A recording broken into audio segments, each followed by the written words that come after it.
أعوذ بالله من الشيطان الرجيم بسم الله الرحمن الرحيم إياك نعبد وإياك نستعين لا إله إلا أنت سبحانك إني كنت من الظالمين.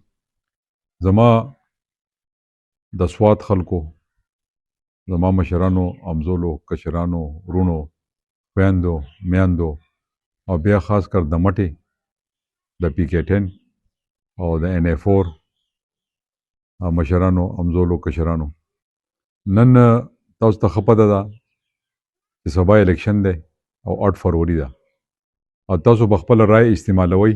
سبا به تاسو خپل نوي مشران الیکټ کوئ، هغو ته به ووټ ور اچوئ. نو دا سبا ډېره اهمه ورځ ده. زما پیغام دا دی تاسو ته چې دا ووټ خپل خراب نه کوئ او دا کم امن، ترقي او خوشحالي چې په دې سوات کې یا ملکنډ کې یا په دې مټه کې روانه ده، نو د دې بنیاد ما ایښودی دی.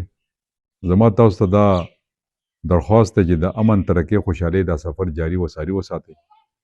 نور مرضي ستاسو خپله ده چې تاسو څه کول غواړئ. وګورئ چې کم ښه دی هغه ته ښه ووایئ، چې کم بد دی هغه ته بد وایئ. په دې وخت کې به په پروپاګنډو کې نه راځئ، څوک په څه وایي څوک په څه وایي. خو تاسو ما پېژنئ او زه تاسو پېژنم. د 9.5 کاله د ترقۍ د خوشحالۍ دا سفر چې دی دا ستاسو تر مخه دی او کله نه چې 2013 کې تاسو ما ته ووټ راکړی د هغه وخت نه زه روان یم او ستاسو خدمت کوم. ستاسو په خدمت کې ما هېڅ کوتاهي هم نه ده راوستې. زه امید لرم انشاءالله چې څنګه خدمت ما کړی دی نو انشاءالله سبا به تاسو د خپله رای هم زموږ په حق کې استعمالوئ او انشاءالله دا پګړۍ د پښتنو نښه ده، شمله کومه چې د پښتنو نښه ده زما په دې سر باندې ده. هغه علیم مفتی صاحب هم په سر باندې ور اچوئ، پښتون هم په سر ور اچوئ او برادرۍ والا وروڼه چې دي مشران هغوی هم په سر ور اچوئ. هره طبقه چې په خیبر پښتونخوا کې اوسېږي هغه دا پګړۍ په سر باندې ور اچوئ. نو دا د هغو نښه ده او دا به ځمکې ته نه ګذارئ، په دې باندې به ټپه لګوئ او سبا به دا خامخا کامیابوئ چې د امن، ترقۍ او د خوشحالۍ دا سفر جاري وساري وساتو.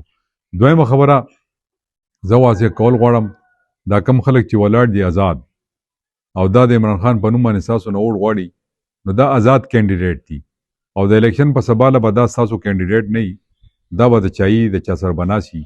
دوی د مخکې نه خپلې فیصلې کړي دي. نو مهرباني وکړئ چې په دې پروپاګنډه کې مه راځئ.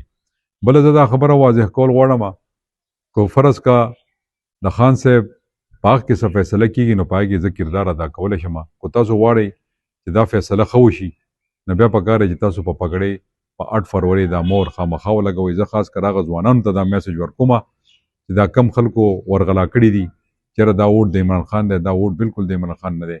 څه خلک لګیا دي هغه پروپاګنډې هم کوي، په هغه پروپاګنډو بالکل غوږونه نه دغه کوئ او بالکل لاړ شئ دا ووټ استعمال کړئ او د امن، ترقۍ، د خوشحالۍ دا سفر جاري وساري وساتي.